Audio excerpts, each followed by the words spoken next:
How would you like to have a collection of practical and insightful resources that walk you through how to grow a profitable business while maintaining a healthy and fulfilling life? I don't know about you. It sounds pretty good to me. If it sounds pretty good to you, then this is an episode you do not want to miss. We've got Alex Bruckman with us today, who's the author of Secrets of Next Level Entrepreneurs. And we're going to dig into this topic today.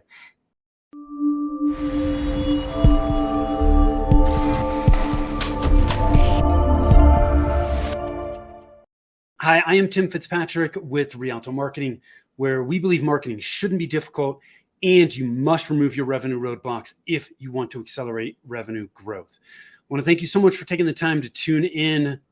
I am super excited to have Alex Bruckman back with me. It was back in September of 2021 when we had a podcast episode.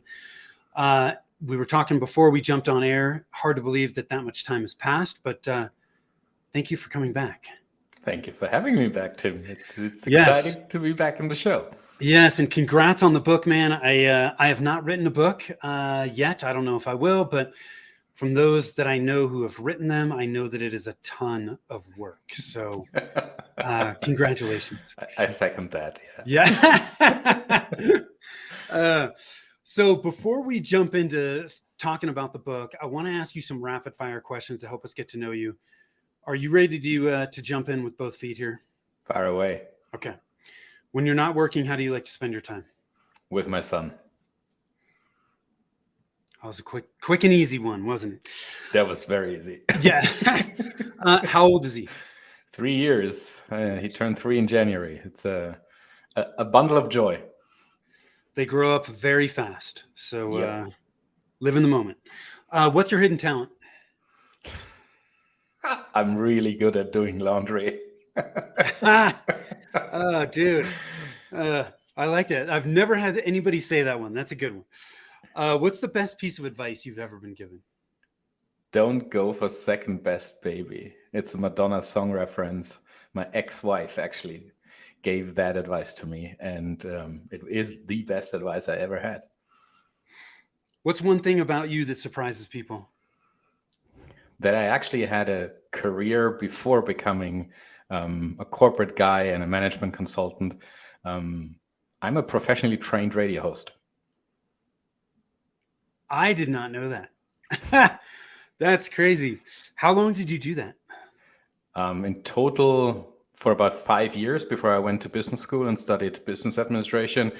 But also during studying, I kept writing and visiting a lot of concerts and shows and kept writing stories for music magazines. And what kind of radio show was it? What kind of music? The format was adult, like people in their mid-30s to mid-50s, a fairly normal radio show in a fairly normal region somewhere in Germany. Okay. What does success mean to you? Making enough money to live a life that allows me to maximize time with family and friends. Where's your happy place? In the saddle of my motorcycle. Okay. I like that one. What qualities do you value in the people you spend time with? Oh, very different one. Different qualities, actually.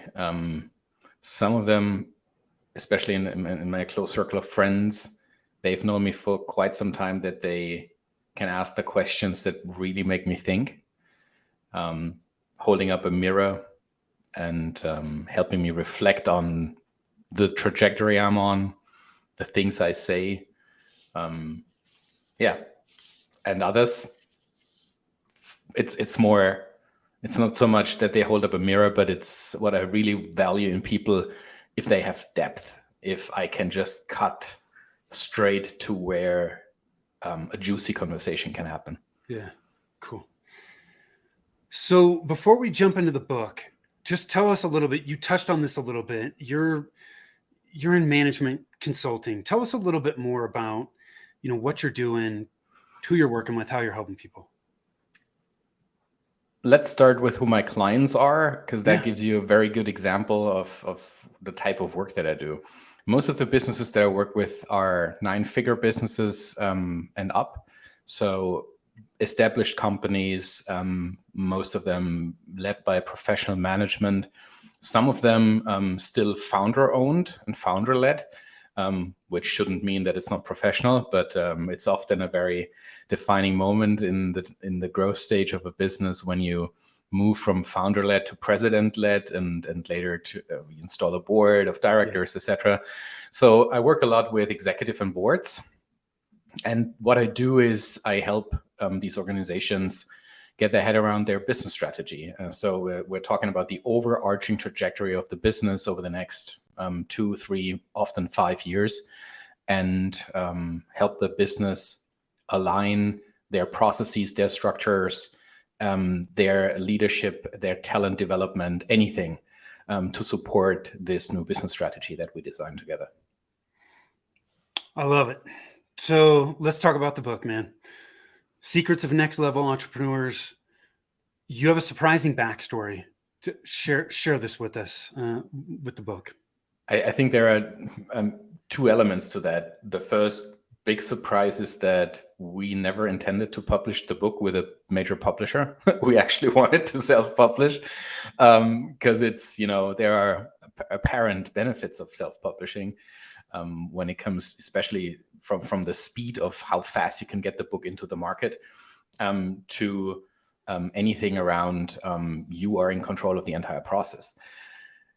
When Wiley saw that we started to market the book on LinkedIn, I received a message, and that message was like, "Hey, do you have a publisher for that book?" And I took the message, forwarded it to my literary agent, who had just sold another book for me, and I was like, "Is that a scam? Is that for real?" And my agent was, "Yeah, I know that person. I've known that person for 10 years. That's legit. Let's talk." So that was really surprising, because we never really thought that an anthology book like that could be of interest to a big publisher. And that was the first mistake right there.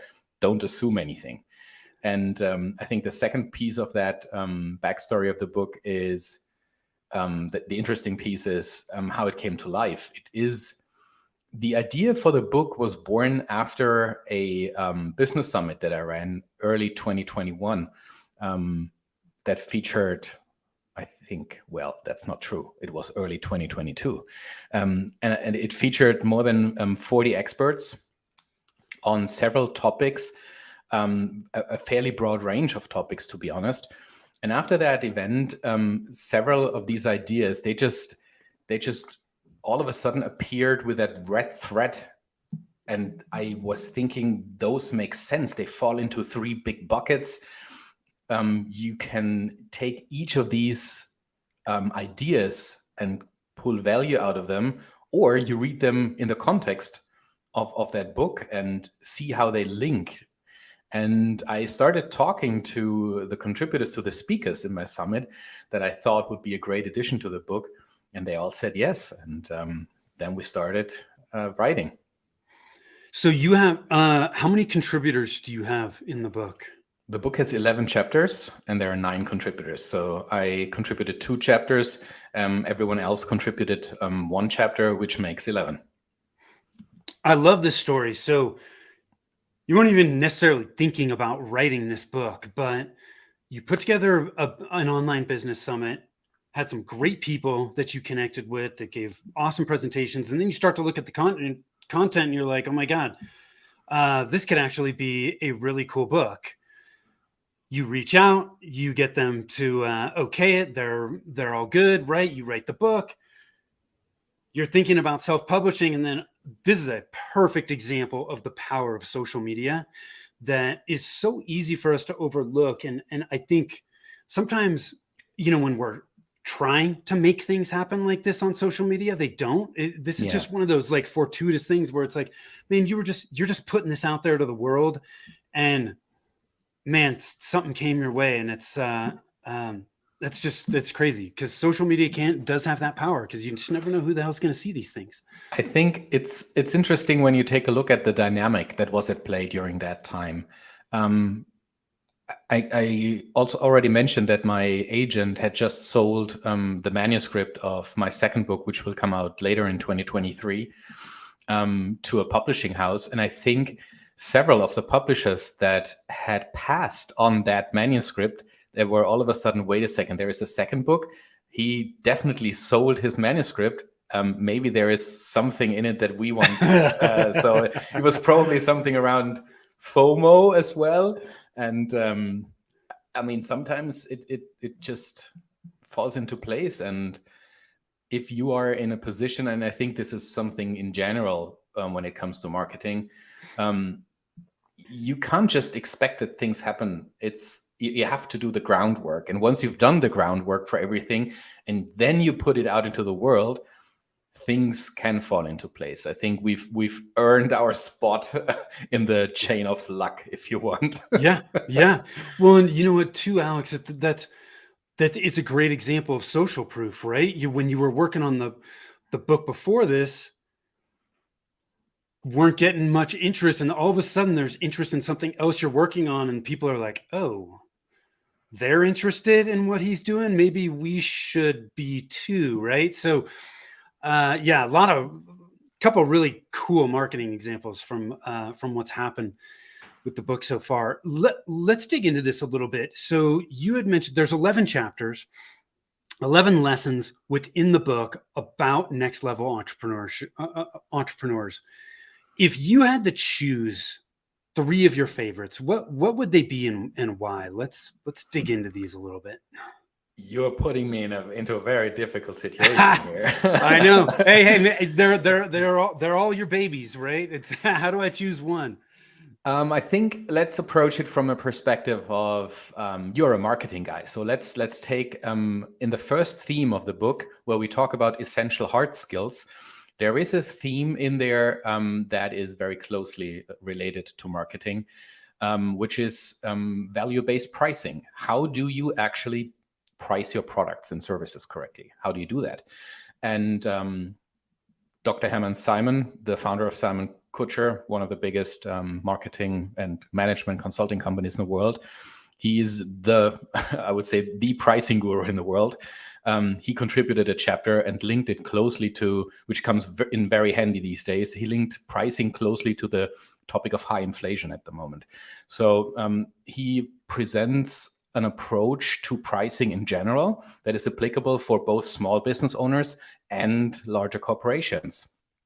And he dissects the topic of what is value pricing, how do you approach it, how can you, if you don't have the means and knowledge to do a conjoint measurement analysis, how can you still use the idea behind it and break it down into a few simple questions that help you figure out whether you're pricing your services correctly or not, even if you have no business background whatsoever. So how do you link the value of your products and services and the elements, the characteristics of these products and services to your pricing?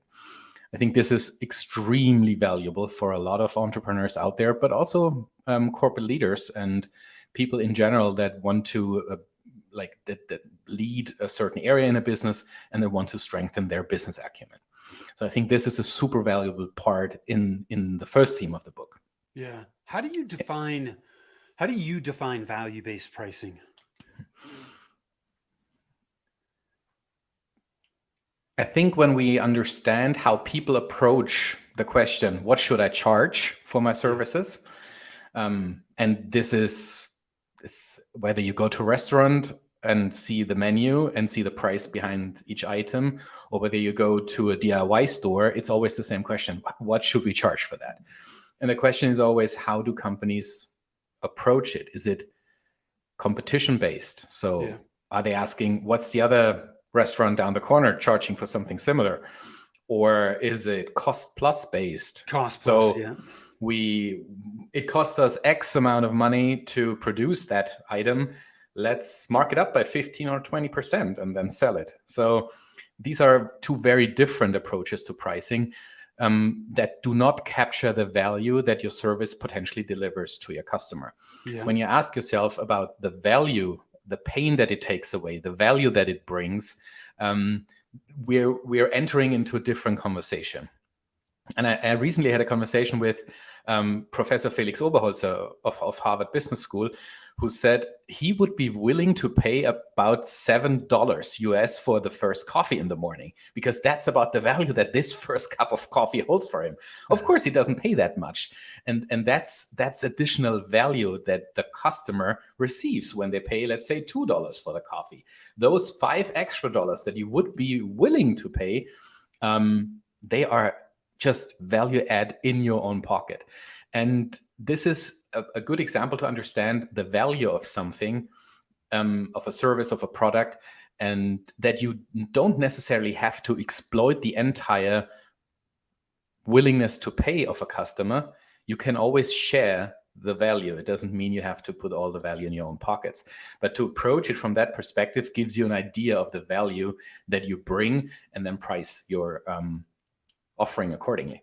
Yeah. Do you think that certain types of businesses or businesses in certain industries lend themselves better to a value-based pricing model than others? I don't have any data or intel to answer that question. I do know that small business owners very often struggle tremendously when it comes to value-based pricing. Yeah. Some do it really well and don't know why. It's just their gut feeling that tells them to go for that, or they read something about it. Others approach it from a more academic perspective. But a lot of small business owners that I know, it's hit and miss. They just try. And that's not to say that this is bad. At least they try. And by trial and error, they find somehow a sweet spot where they price themselves in the market that they can live of their services, and at the same time are not the cheapest out there, so that they get swamped with work that they then can't deliver. So you got to fool around a little bit sometimes to figure out what you want to do and how you want to price your products and services. But in the end, pricing is not rocket science, and it's really not a black box. If you follow those few steps that Hermann offers in his chapter, you are already on a very good way. Yeah. So value-based pricing. What's the next? Let's jump into the second theme of the book. This theme is all about leadership and work culture. There is a chapter that was contributed by Angela Howard in the book. Angela is an organizational psychologist that is working with her clients around the topics of creating impactful work cultures. And reading that chapter and distilling the essence out of it with her was a huge joy, because she has a very fresh take on what culture is and how we can understand work culture. And that, for me personally, was really interesting to see, especially when we take it into consideration what happened over the past 2 to 3 years, and anything that it is work culture related. So the COVID-19 pandemic just messed up a lot of what people would consider their work culture, just because people couldn't go into the office anymore. Then it was used as an excuse to bring people back into the office, and they were, we have to take care of our culture, so we are debunking that topic of culture, what it really is, and how to shape it in that chapter. And I believe that for many corporate leaders and directors, somewhere in the middle in a business, it offers a really fresh take on what culture can be and how to create an impactful work culture that gives people a sense of belonging.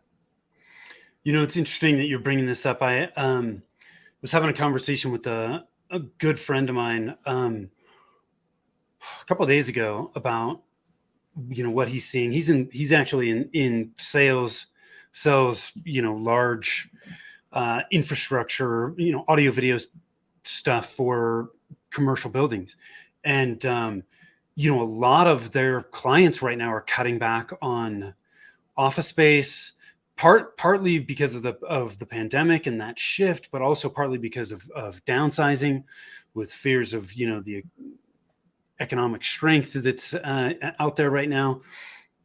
And we've all seen in the news stuff about, certain companies wanting people to go back to work, and he and I were talking about that. And it's like, you said, gosh, yeah, people aren't in the office. It's impacting our culture.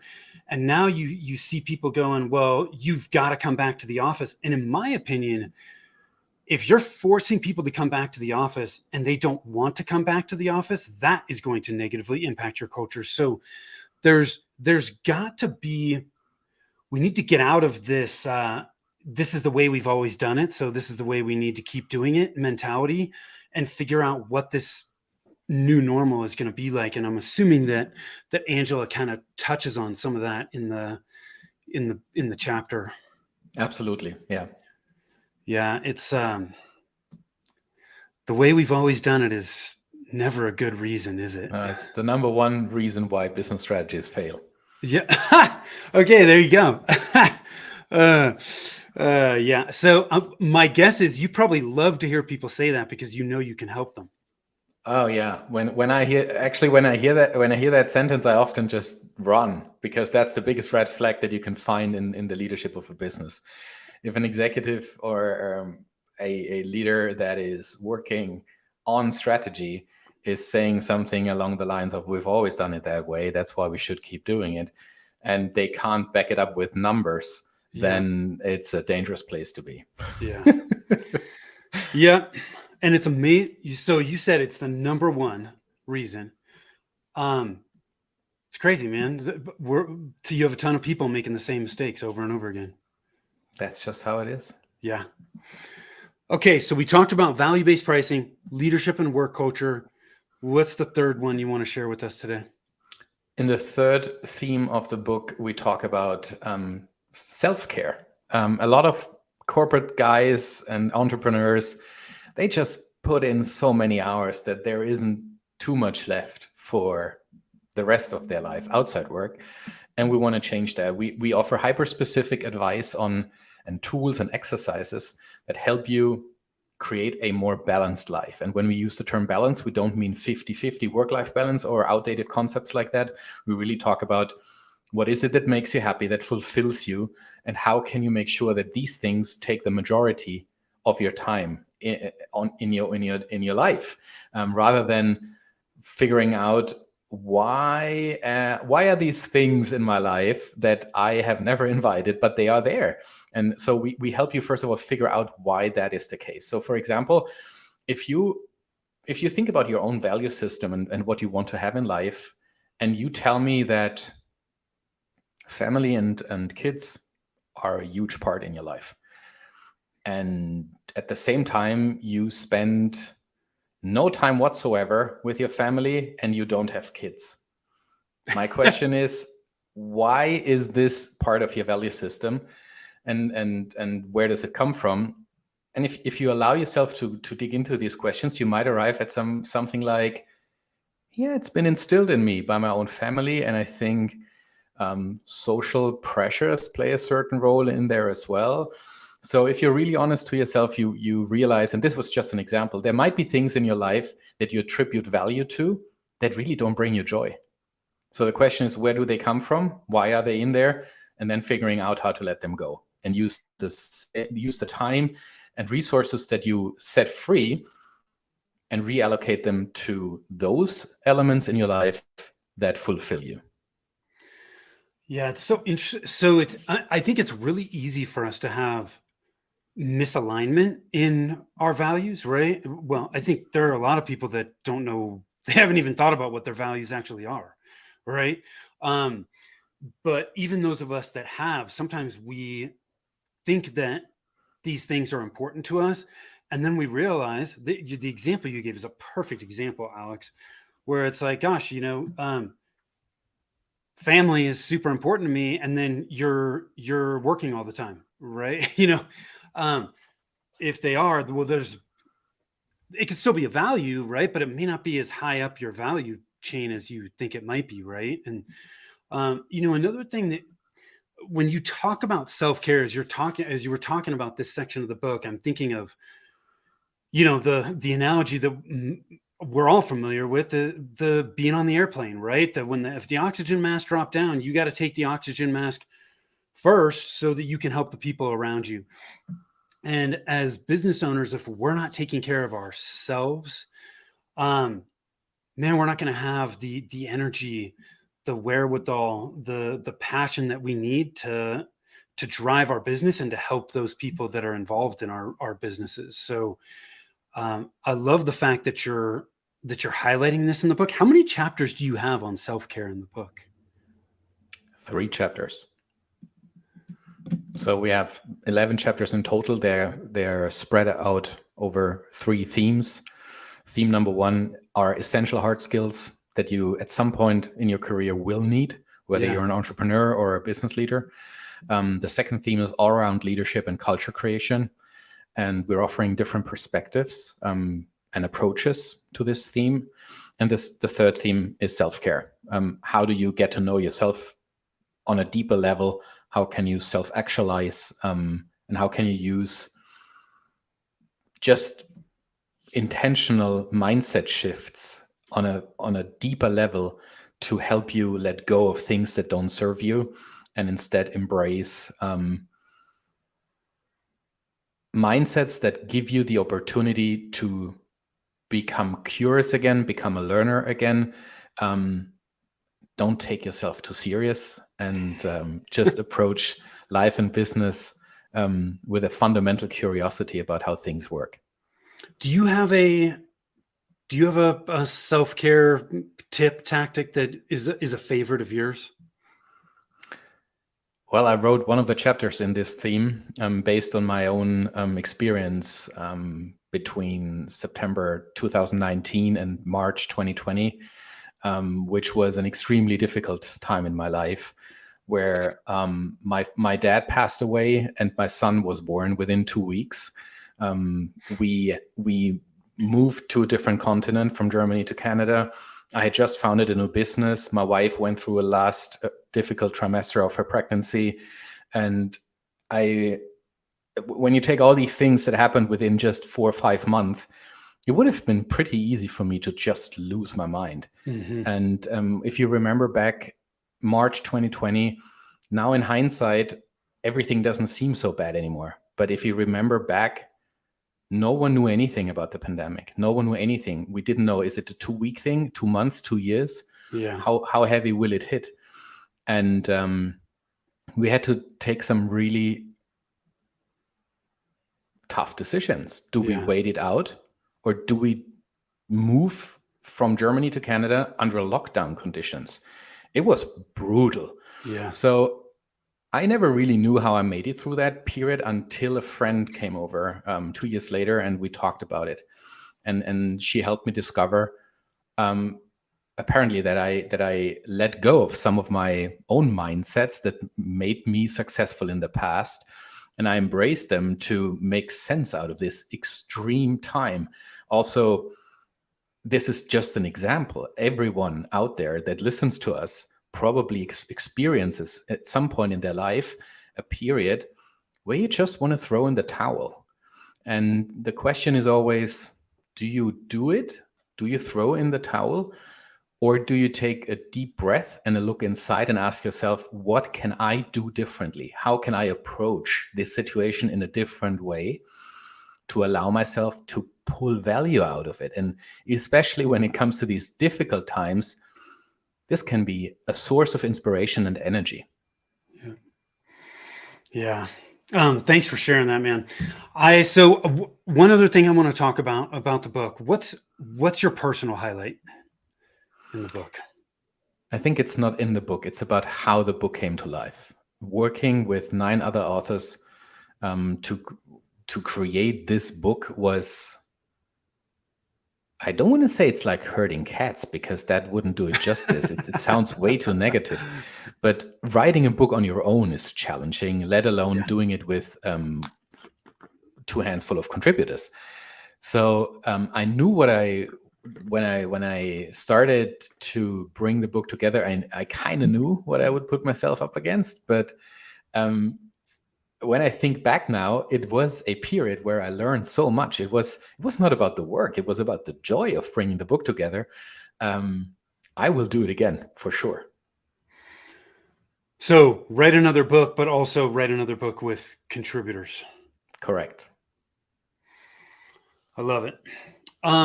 When does the book come out? Where, as we shoot this, it is March 10th. Tell us when things start to hit here. The 28th of March is the official release date in North America.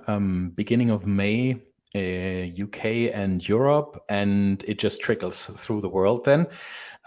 So if you want to get your hands on a free chapter, go to nextlevelbook.co. There you can download the first, I think, 30 pages of the book for free and just take a look inside. And when you do that, you also just automatically receive an invite for the launch event. If you listen to this after March 28th, you can still get the free chapter. The party's over. So head on over to nextlevelbook.co. Alex, it's been great reconnecting with you, man. I really appreciate you taking the time. Any last minute thoughts you want to leave us with today? I think one of the biggest learnings for me over the past 24 months writing 2 books, and this goes out especially to the people that are in your world, in the marketing world. It's been a ton of work, but it's amazing to see what happens when you put yourself out there and when you create original content. As they say, one original idea is worth more than 1,000 copied ideas. And I think at some point in your career, when you're listening to this, you will realize that you do have original ideas. Take them and put them into the format of a book or another asset. Create your own podcast, whatever it is. I think most people don't realize the power in these original ideas. It just attracts the right people into your world all of a sudden when you put yourself out there. Even if it's scary, do it. I'm excited for you, man. I think great things are going to happen as this book starts to launch. I can't wait to read it. So can't wait until later this month, right? So Alex, thanks for taking the time. I appreciate it. For those of you that are watching, listening, I appreciate you. We've been talking about secrets of next level entrepreneurs. And in my opinion, next level entrepreneurs have ways that they find to accelerate revenue growth and really grow a company quickly. If you want to know which roadblocks are slowing down your growth, head on over to revenueroadblockscorecard.com. It evaluates the 9 revenue roadblocks we help clients remove so that they can accelerate growth. You can also always connect with us over at our website at rialtomarketing.com. Thanks for tuning in. Until next time, take care.